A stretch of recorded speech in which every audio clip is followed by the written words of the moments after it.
When it comes to photography, a lot of people love Fujifilm for the film simulations. But Nikon has answered that in a big way and maybe even trumped them with some of the features in the all-new Z50 II.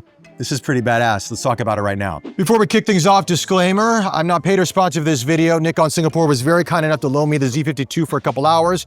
With that said, my thoughts and my thoughts only. Now, this is the successor to the Z50, of course. And what you're seeing in this camera now is the X-Speed 7 processor. So you're gonna get much better video capabilities, much better in terms of subject detection, up to 9 subjects you can detect: birds, animals, cars, motorcycles, people, all that great stuff. So it's gonna be very similar to what we see in the Z8 and Z9 respectively, but in a much more, smaller compact body, under 2,000 Singapore dollars. In regard to that, we also have video capabilities up to 4K 60 with crop.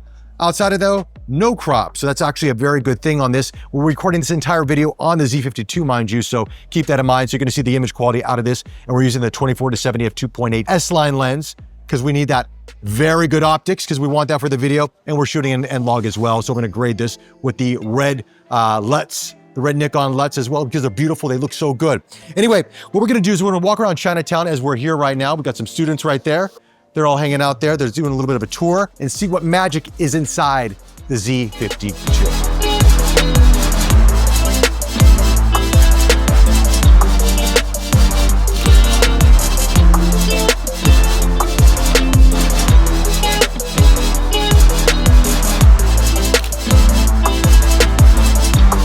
So two of the new features in the Z50 II are picture profiles and product review. Let's talk about picture profiles first, as I mentioned earlier. Everybody loves those film simulations. Inside the Z50 II, Nikon's got 31 picture profiles, and you can access them directly by this button on top of the camera. First time we're seeing this out of any Nikon Z camera system. Then you can download 9 additional ones from Nikon Imaging Cloud, so that gives you up to 40 picture profiles, which you can adjust and fine-tune it to your liking. Now, let's say hypothetically you're taking a photo out here in Chinatown. You're like, maybe I want to turn this to black and white. Maybe I want to turn this to rich portrait mode. Whatever it may be. If you use NX Studio, you can adjust those picture profiles respectively on the image in RAW. Now, we don't know if it's going to come to Lightroom yet. Usually these camera profiles do come to Lightroom and you can actually adjust that. But as it stands right now, NX Studio is where you want to go if you want to adjust those things. Now let's talk about product review. Now we've seen this in other camera systems before, and it's something that I wish I had on the Z8 and Z9 because I shoot a lot of my videos on those cameras. And that's this. So if I'm doing a video review, for example, and I want to talk to you about the Z50 II and I want to show you the camera. Now it's on subject detection right now, so it's tracking my eye. So I actually have to do this to block my eye and focus on the camera. But with this, I just select it inside the menu system. Whatever's closest to the camera will go in focus, pull it back, it comes back to me. Z50 II focuses on the camera, pull it down, that's me. And you wanna see this little blue elephant?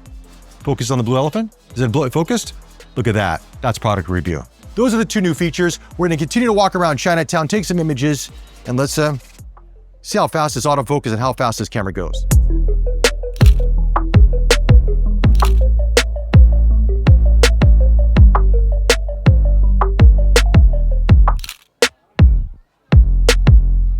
Also, new feature in this camera system that you wouldn't expect that at this price point is pre-release capture up to 1 second, 30 frames per second in JPEG only, but you get up to 1 second pre-release capture. So this guy's cutting durian. Let's see what we can do with that. Awesome. This is a very fast sensor, much better than the Z50. This is a night and day difference, guys. This is almost like a, I think a lot of people wanted the D500 back in the day, for that kind of that birding, that kind of that reach, APS-C. You're getting close to this thing. This is not bad. For the price point, this thing performs very, very well. So if you want to compare against the Z50 II, as you can tell, the Z50 II's it went to the gym. It got a little bit bigger, but it's bigger in the right way, because the grip is definitely feeling better on the hand. The buttons feel a little bit bigger. Everything feels a little bit more solid. I mean, you can definitely feel right away when you're using both of these cameras. This feels extremely light. This feels like it's got some heft to it. I mean, it's not heavy. It just feels solid. That's the best way to do it. Plus you have the flip out rotatable display on the Z50 II, whereas this is just a tilt up and down. So if you want to do video, this is where you want to be at. Now I know some photographers, they love this display over this, Everybody's gonna have their own opinion, but this is a really good update, guys, really good update. But you know, Nikon's done a great job with all the recent cameras as of late, since the Z9, Z8, Z6 III, ZF. Oh, the ZF is so beautiful. I'm waiting for a high megapixel ZF. Off topic, I'm waiting for a high megapixel ZF. That would be cool. 45 megapixel, 50 megapixel ZF. That would be beautiful. Chef's kiss, right? Mwah! Maybe we'll get it in a year from now. Who knows? Back to the Z50 II. I'm liking this thing. I'm liking it a lot more than I thought I was going to, by the way. So let's talk autofocusing for a second. We got the new subject detection inside of this, up to 9 subjects, as I mentioned earlier. This is fast, man. This is really, really fast. So if you're used to the ZF, the Z8, the Z9, Z6 III, respectively, you're getting that kind of performance inside this camera now. You could arguably say that this actually has more subject detection than the Z6 III, which is odd when you come to think of it. Nikon, what's going on with this? Gotta update the Z6 III soon, right? And by the way, if you're looking at my new backpack from Compagnon right here, this is the Element backpack, weather resistant, very robust, very durable. They sent this out to me to try. A lot of storage inside of this bad boy. I'll show you that in a second. Hey guys, just jumping in on the edit to just give you a little bit more information on these backpacks here. Actually, this is the one I'm wearing in the video. This is also the Element Sling Backpack 7 liters from Compagnon. Now, here's the thing. Both of these bags are made out of Regen AX carbon material. It's very robust, it's weather resistant. You got these Fidlock V buckles here as well, which you're gonna see of both of them. And it locks in really easy. Take it out, very durable. One of my favorite buckles, honestly. I mean, when you lock it in, you know it's locked in. Both of these bags have the same thing. Now, the 30-liter backpack, like the 7-liter, has a roll top. So if you just saw me do that real quick here, let me just show you what it looks like. Set this down. You can store your clothes in here. You can store cameras, stuff in here. All that, it's a separate compartment altogether. You got a zipper inside in that as well. It's really nice, really well put together. But if you want to access your camera stuff, you can zip out the back, or you have side access here. Again, as I mentioned, weather resistant, the zippers, everything is really robust on this. And the shoulder straps are very well padded as well. So if you're worried about that for long-term wear, do not be. This is the 30-liter backpack. This is the 7-liter, same design, same robust construction. It's just smaller, more easier to take around with you. So anyway, but if you want to find out more information on these backpacks, check out my link in the description below. This video is not sponsored by Compagnon. They just sent these out to me because a lot of you guys like to ask me about the backpacks that I wear. I thought I'd talk more about them right here. Anyway, back to the review. One thing though, I wish it had IBIS. Doesn't have IBIS. Nikon, why no IBIS? That's the one caveat on this camera I wish it did have, because you think about it for the, the younger, the enthusiast out there that wants to capture the image. They don't want to think too much. They want to just get that image and make sure that it's sharp and it looks good.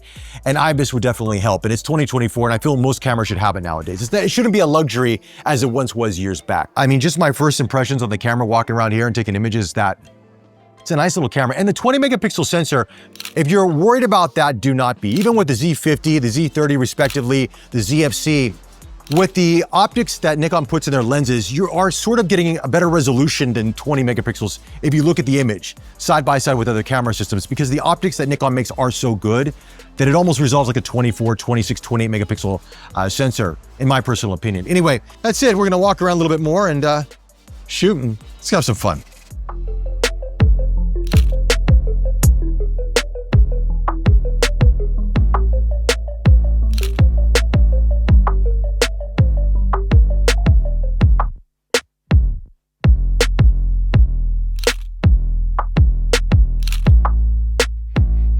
All right, guys, final thoughts on the Z50 II for my first impressions. I like this camera a lot more than I thought I was going to. I mean, again, I wish it did have IBIS inside of it, because it only has electronic VR for video, as you've been seeing throughout this video, but I wish it did have it for photography, because this would make this camera, I think, a really good full-feature APS-C camera for a lot of people out there. You have the great Nikon colors inside of this. The ergonomics are fantastic, a big improvement over the Z50. The video quality is also really good. You've been seeing it throughout this entire video. EVF is awesome. I mean, for the price point, Nikon has actually delivered a really nice camera system. Just wish it had IBIS. Outside of that though, I think for a lot of you out there that are on a budget, looking for a very good sort of camera for creating videos and photography, and you don't want to spend too much, but you want good image quality, don't be worried about the 20 megapixel sensor, as I mentioned before.